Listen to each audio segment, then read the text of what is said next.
welcome to the first edition of Sparta in the new summer semester. Thank you for being with us today, and especially thank you to Payam Sharifi, who's our Sparta guest today. He's going to talk about his artist collective SLAVS and TATARS and their artistic practice and their research practice, and we are super excited what he's going to share with us today. Yeah. Just before we start, we want to say thank you especially to Donia Nasseri for the great Sparta poster she did for us, and to Jana Kriemer-Stolze and Lex Rütten for the introduction song, the new Sparta single you saw just a couple of seconds ago, and that will probably give you an earworm for the next couple of months. It's based on a face filter that's also going to be released today. As usual, there will be a Q&A session afterwards, and we will post the link underneath the video in the description. Okay, so Payam, that was it. Hi there. I think you can start. Good evening. Thank you both for the invitation, and welcome everybody to joining us this evening. I wanted to just give a little bit of an introduction to who we are for those of you who are not at all familiar with our practice. SLAVS and TATARS was founded in 2006 as an informal sort of reading group, and this idea of a reading group will return to throughout the talk this evening, and to what extent reading is a civic activity and a kind of constitutive activity of creating different publics. As such, we've published some 10 to 12 books so far. None of these books are catalogs, and in the sense that they don't really, you won't find any essays about us in these books. Actually, we categorically refuse to allow such a practice. It's often considered to be kind of protocol in the art world that when you get an invitation to a solo exhibition in an institution, they put aside a budget for a catalog.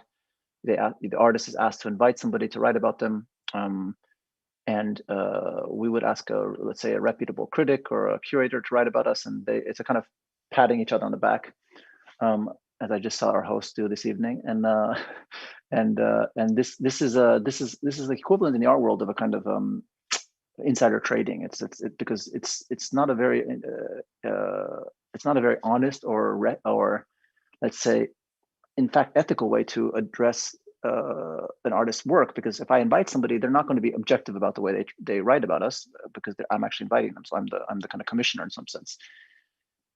Instead, our books actually explore different topics of research, our platforms of research. As you'll see here, let's say this evening we'll talk about this orange book here, Molla Nasreddin, which is about satire in the Caucasus in the early 20th century. The book here, the green one, light green one, is about the relationship between Iran and Poland from the 17th century to the 21st century. And the most recent one is Ripped Script with Hattie Kantz about language politics and alphabet politics. Now, I should mention or give a quick plug that all of our books are available online for free as PDFs to be downloaded.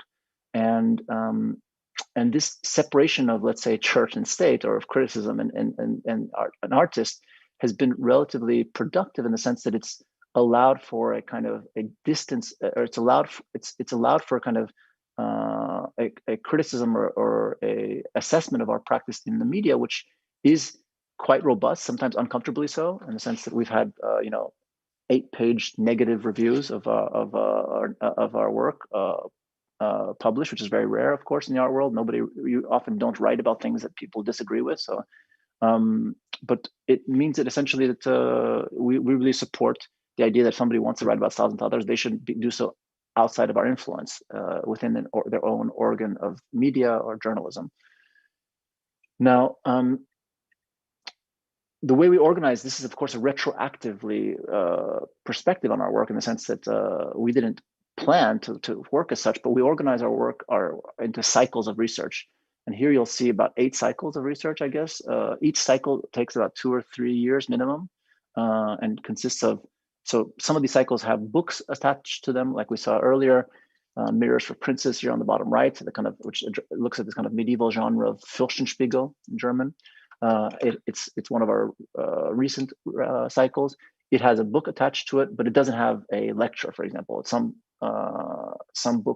cycles do have lectures attached to them.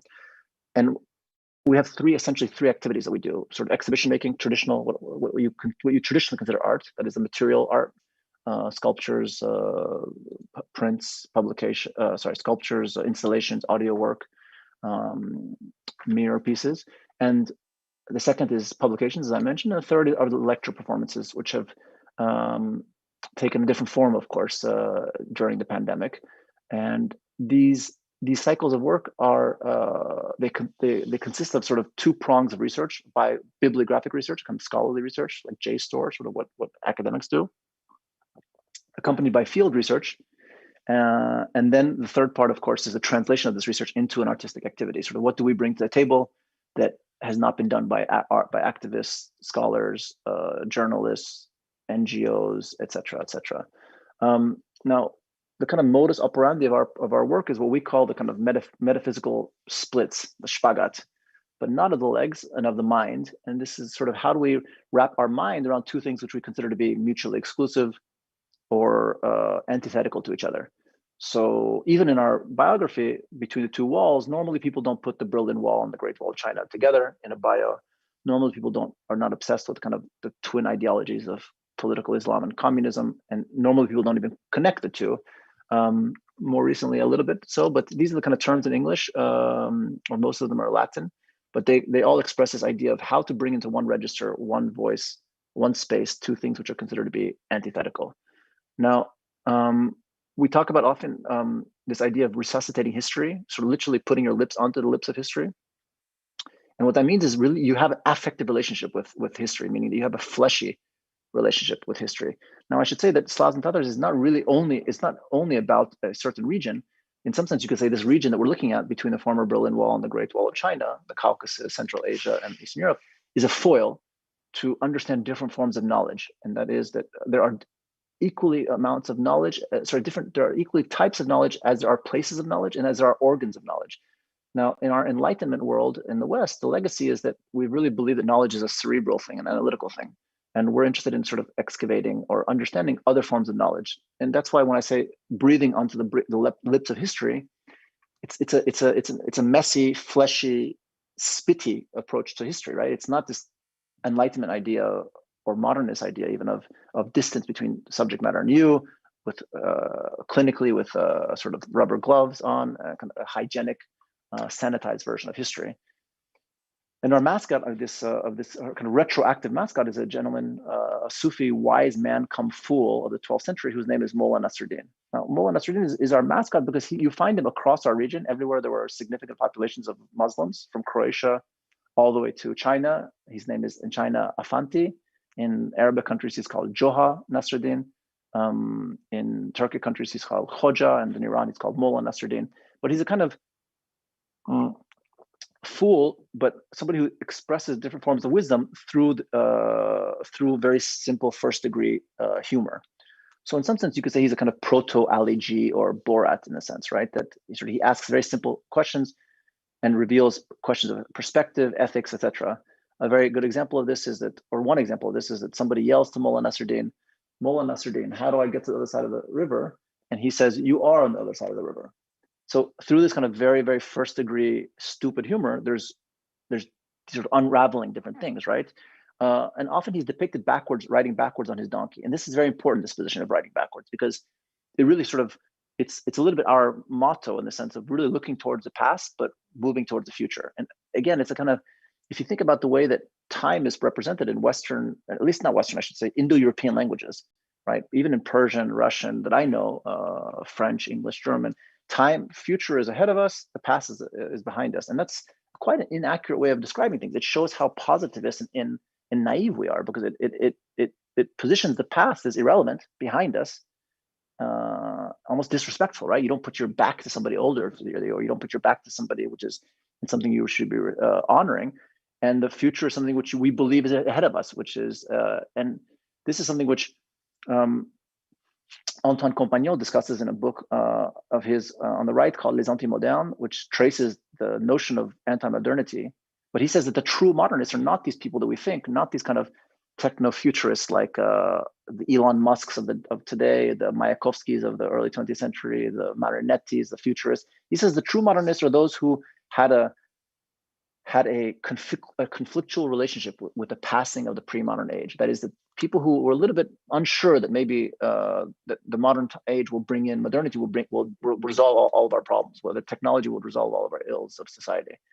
And another kind of early example of this metaphysical splits, I guess, or language politics is this piece called Dig the Booty of Monoglots. Now on the bottom, you'll see it says, dig the booty of monoglots, but marry my child a polyglot. Essentially, for those of you who are not native English speakers or familiar with this kind of, this is also two registers of language normally you don't put into one sentence. People who usually start the sentence, dig the booty, which is a kind of slang of the street, they don't end it with polyglot or monoglot, because those are kind of, that's an erudite terminology. Now, what it says is that basically, if you want to sleep around, please go ahead, do so with somebody who speaks one language. But if you're more serious and want to settle down, better do so with somebody who speaks many languages. Now, above this, in Cyrillic, is not translated, but it's transliterated, meaning that it's the same language, English, but if you can read out Cyrillic, dig, da, booty, and the same in the Arabic, Persian on top, it's just transliterated. And we've been obsessed with this notion of transliteration because it's one way of what we do, again, which is a little bit similar to Molla Nasreddin, which is that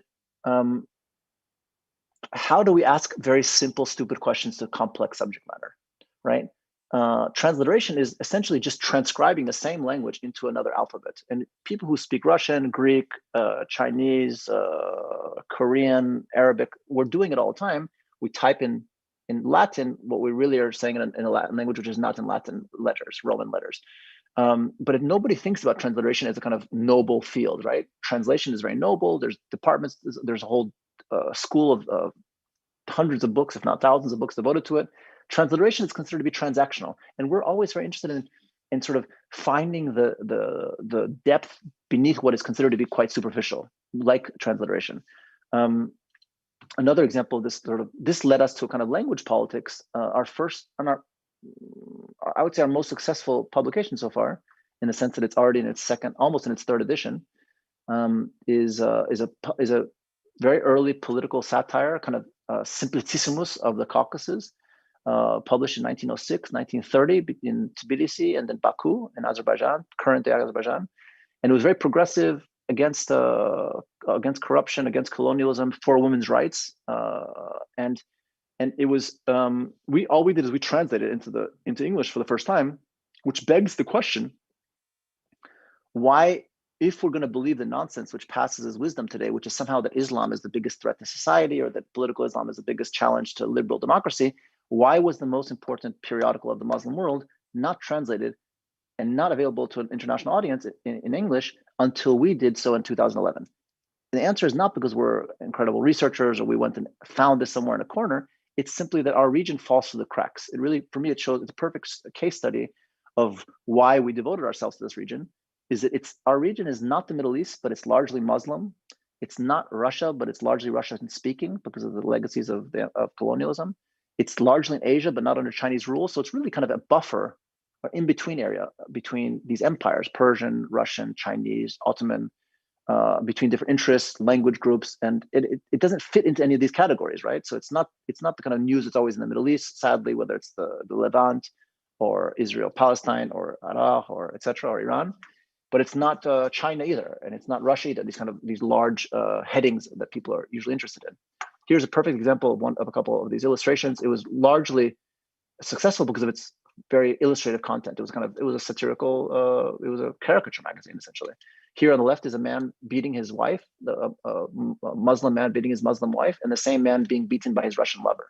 So you can see that kind of double standard vis-a-vis Christian women, vis-a-vis Muslim women, and you know, it kind of turns expectations on its head. Azerbaijan gave women the right to vote, or granted women the right to vote, far before any European nation that I'm aware of in 1918.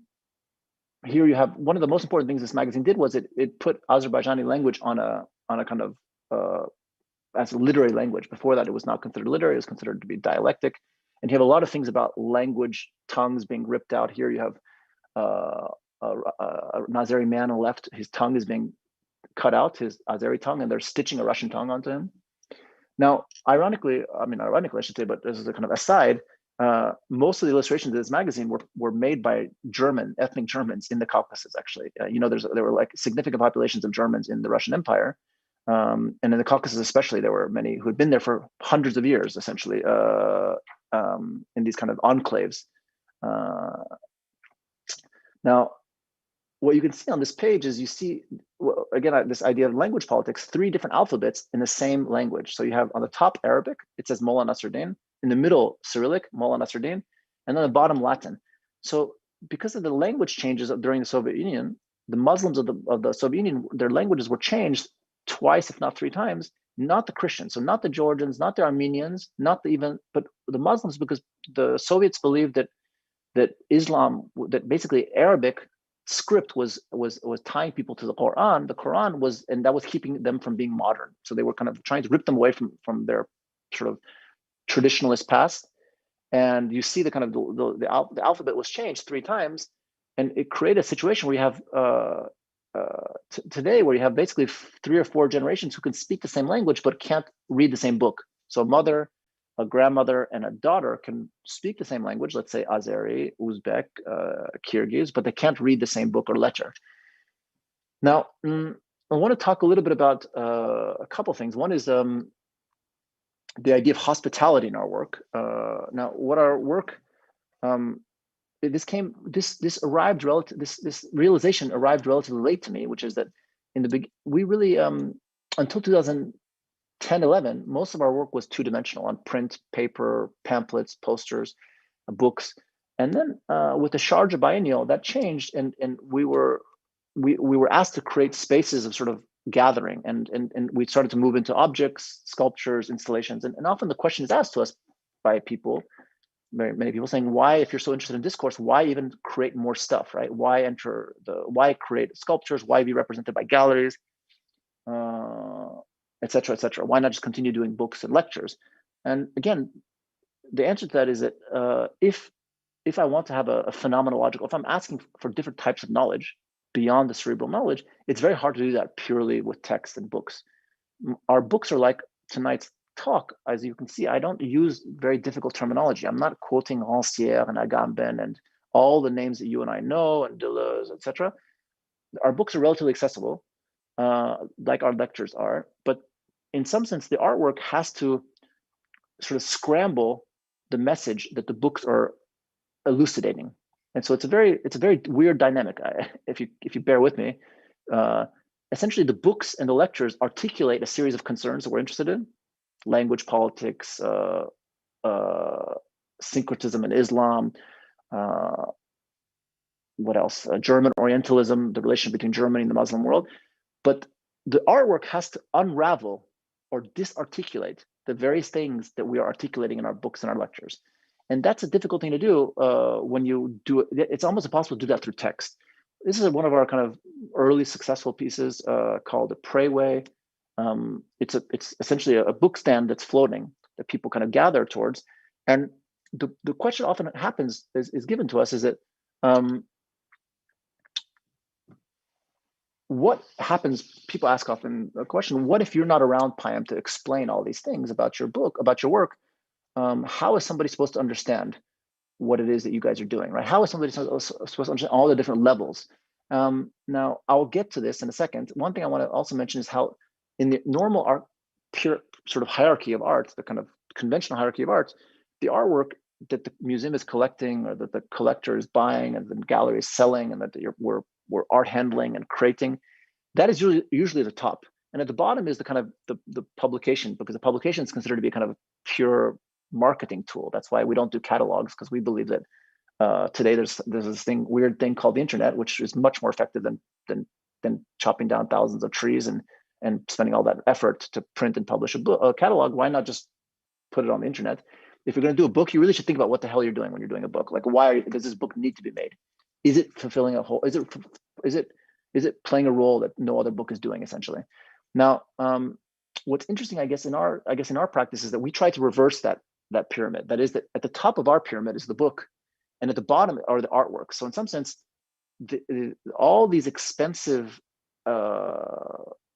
ecologically unsustainable things that we're all doing are in fact an excuse to bring people back to the book almost in an Abrahamic sense, almost in a religious sense. Now, not that we're some kind of prophet or that there is a book, but the idea of the book as a reading activity or as a kind of constitutive element of self-education. And what has happened, what is interesting in our practice is that normally the book precedes the artworks. So in our books, you'll find things that will later become artworks as opposed to opposite, right? Opposite, usually what happens is you have artworks and then you do a documentation of it in a catalog. For us, we make the books and we create almost sketches or ideas that will then sort of jump off the page. Now, this is also kind of a kind of a thumbnail, a shortcut of our practice. It's called a kitab kebab. Essentially, that means a book kebab.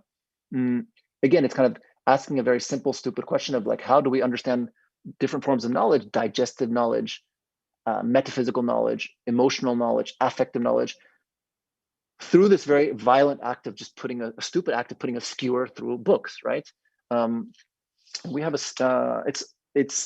and actually one of our collectors brought it to our attention that today, people who are being trained as neurologists in Western medicine, like traditional sort of conventional Western medicine, are finally, over the past 5 or 6 years, are finally being asked to understand gastroenterology, the stomach, because Western medicine is finally understanding that the brain is not the only articulate organ in our bodies, that the stomach is an incredibly articulate organ. It's just that we've spent 500 or 600 years since Descartes, since cogito ergo sum, thinking about the brain only at the expense of the rest of the body. Now, people in other places in the world, Ayurvedic, India, China, they'll tell you, well, obviously, no shit, Sherlock, right? The stomach is we know it's a very articulate organ, and there's very, very sophisticated ways of trying to understand what it's saying, the digestive system. But I want to show you how our books are sort of generative of our pieces.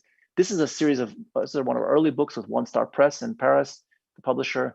It's a collection of cities whose names have changed according to which country, nation, empire belong to, right? One of my favorites is here. It's a city in present-day Tajikistan. It used to be called Alexandria the Furthest because that's the furthest that Alexandria got. And then it became Khojand. During the Soviet Union, it was called Leninabad, meaning the village of Lenin, the kind of the abode of Lenin, where Lenin resides, and then Khojand again. Now, these later become mirrors. So in fact, several years later, they became pieces. Gdansk, of course, the German city that between sort of Poland and Germany, the very, very famous examples, of course, as well, of like St. Petersburg, Leningrad, and Petrograd, etc. Another example is Molla Nasreddin, I mentioned, right? Molla Nasreddin, the periodical, the Orange Satire periodical, started out as just a 2-page spread in our first book.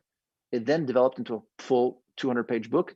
It then became a piece, and then it became a second edition, and then it became another piece. So the piece follows from the book.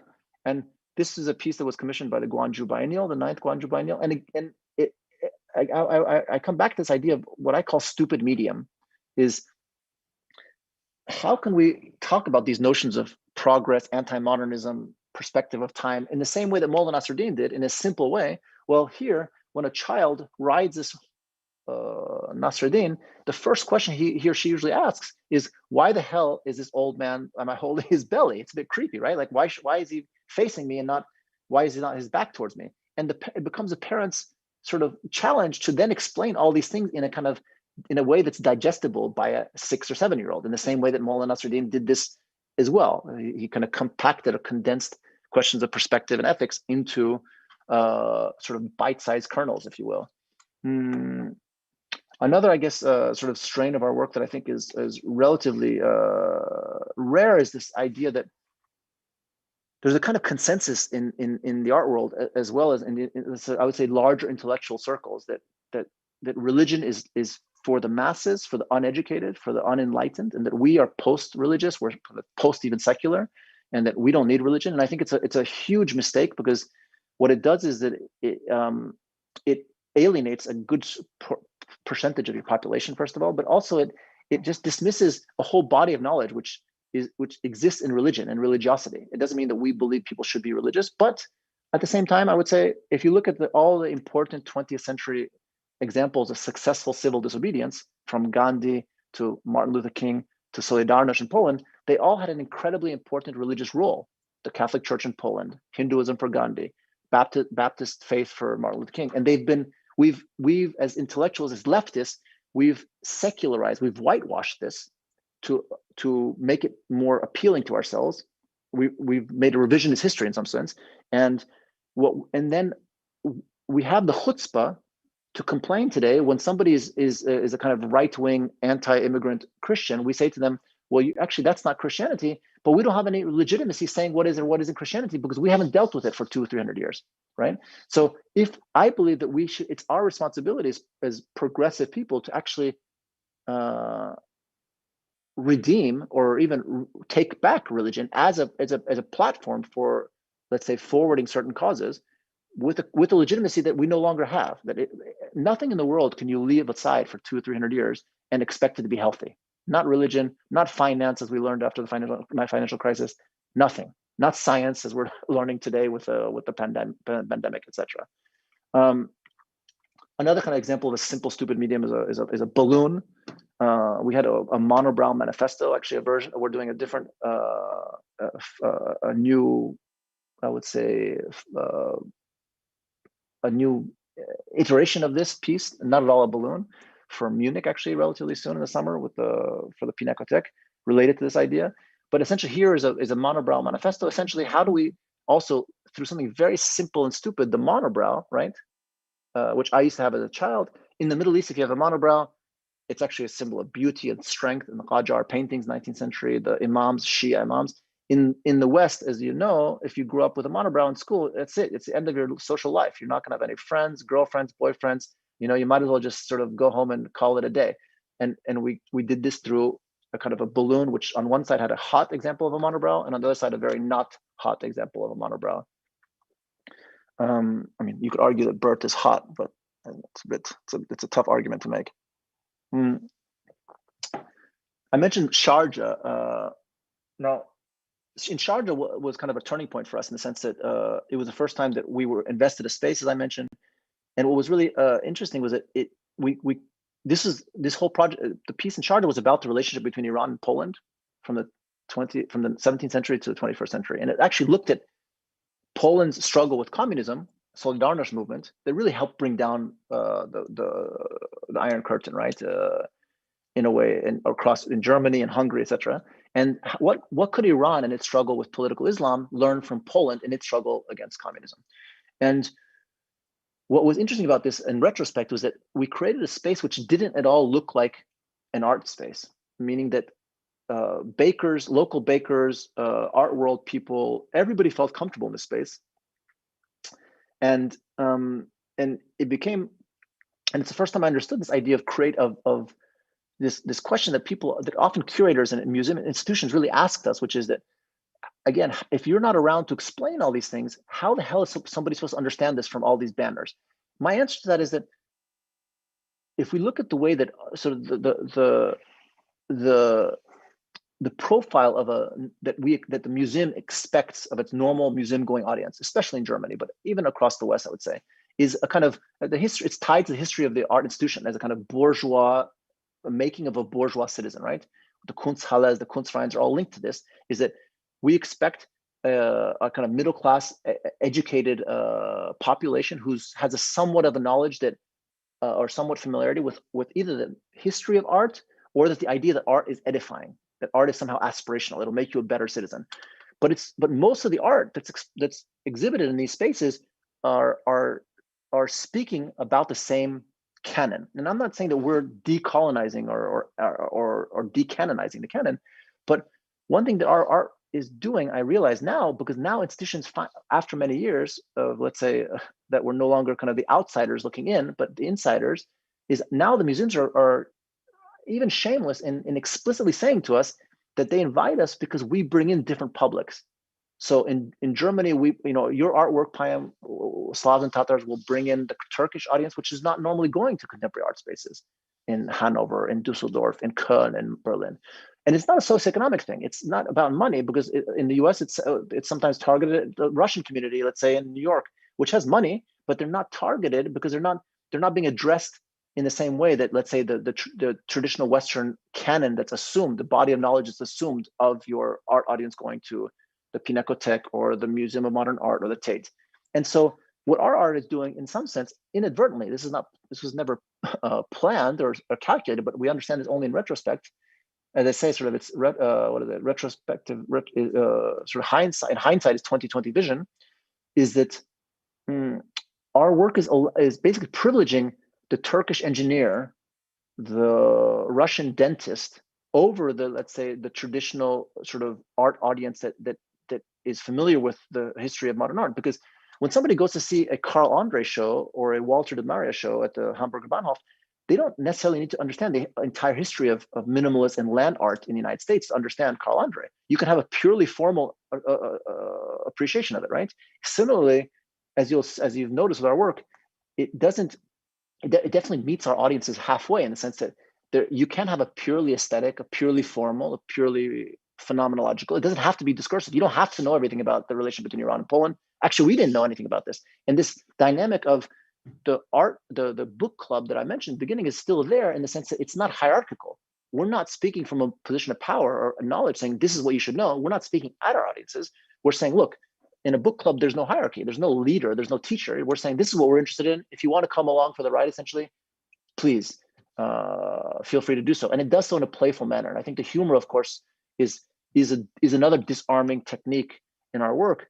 And to be perfectly honest, the reason is that I'm perfectly aware that most of the people tonight attending this lecture, most of the people in our audiences, most of the 20,000 or so Instagram followers we have, they don't give a shit about the things that I'm interested in. I'm very crystal clear about this. So it's my job, it's our job to meet our audience halfway. If I talk about sort of syncretic Islam in Xinjiang and amongst Uyghurs, if I talk about it in a way which is purely discursive and purely scholarly, I'm not gonna have very many people to speak to about it.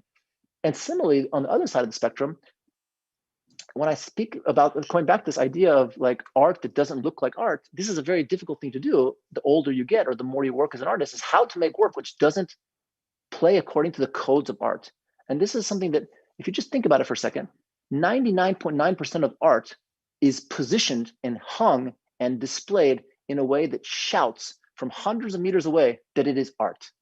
And if you think about how stupid that is, because you're giving away half of your cards, right? Like, you're basically revealing all your cards. You're basically you're forfeiting all the element of disturbance and disruption and surprise that you could do if you do art that doesn't look like art. Now, that is a hard, as I said, it's not so easy to do, especially the further along you get in your career, because you start to understand what you're doing and why you're doing it. But it's a very important dynamic to try to, I think, to aspire to. It's not that to do art that doesn't look like art, but that, let's say, somehow doesn't at least sort of beat its chest and be solemn and self-important and didactic or precious. I mean, these are things that are all elements that are important in art, but they're also part of the success of art, but they're part of the problem of art in a sense as well. They're part of the problem that art is being perceived increasingly as a plaything of the rich, right? The kind of a thing of the 1%, and that's dangerous in today's world of stark sort of inequalities. Now, I want to see how much time we still have, because we're on 32 minutes. So I'm going to try to wrap it up as I quickly speak about maybe another example. This is the exhibition we were invited to do at the MoMA for the project series. Outside another Kitab Kebab, a wall of carpets, inside a fountain around which you have these three letters Ch, because we're a bit obsessed with this. We did a whole publication called about the phoneme Ch, meaning this blocking of the fricative sound of their throat in Cyrillic and Hebrew and Arabic. It's very important, sort of sacred phoneme. As you can see here, the X is Cyrillic, Ch in Arabic in the foreground, and the back behind the fountain is the Hebrew Ch. Again, whether people in the MoMA understood this, read the books or not, that's not that it's irrelevant, but that's just part of the engagement. There's no legitimate or illegitimate way to engage with the work. Now, I will. This was a series of works that we presented at the Venice Biennial in 2019, with all different types of transliterations. These are all different forms of transliterations in all basically languages that they're all written in an alphabet that wasn't destined for that alphabet, for that language. Sorry. So an example of this is in the middle. You see here to beer or not to beer. Now, if I ask this question, to beer or not to beer, in English, Pia, if she drinks a beer or doesn't drink a beer, go ahead. Actually, I think she's drinking wine tonight. If I already sort of caught that earlier. But it makes no difference, right? Go ahead. It's a question of consumption. How can we redeem the philosophical gravitas of to be or not to be that has been brought down to this sort of stupid level of a kind of joke of to beer or not to beer, all the while maintaining the humor? Now, if we write this in Arabic, to beer or not to beer, literally here, transliteration, it becomes a question of identity and belonging, because for a Muslim to drink a beer or not to drink a beer is not just a question of consumption. It's a question of belonging, community, identity, etc. And I will end with a kind of, I guess, a couple notes about what we're doing recently, which is, in some ways, we've been moving to reclaim Slavs and Tatars as a platform. And what I mean by that is that we've created a residency mentorship program in the back of our studio, actually behind that door, with its own entrance, a kind of a place where young professionals from our region can come and work for 2 months in a mentorship program with us for a couple of days a week, and then on their own projects. And also, we've opened a pickle bar in Berlin's Moabit district, right down the street. So on the same street, just 5 buildings down, is a kind of project space where we invite people to explore the limits of language and ideologies within a kind of within a setting of hospitality. Essentially, kind of, we've never been fans of the wine and the cheese. No offense, Pia. The wine and the cheese, sort of francophone bourgeois way of drinking and eating. We're much bigger fans of the Slavic kind of aperitivo, vodka and pickled items. And we wanted to create a kind of Slavic aperitivo bar. And this, of course, due to COVID, has been shelved for a couple of months, for at least since September.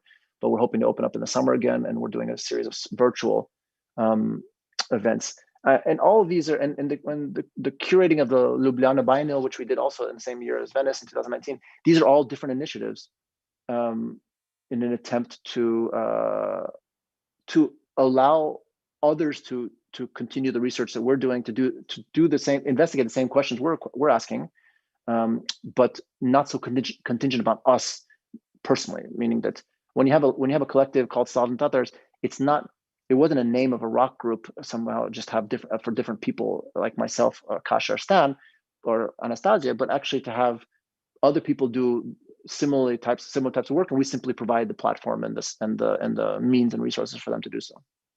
Thank you very much. Wow. Okay. Thanks. Great. Let's immediately go to the Q&A session. So we will end this talk now, and then I'll create the link for it, and you are all invited to continue the discussion within the Zoom session. So, okay. See you in a couple of minutes. Ciao, ciao.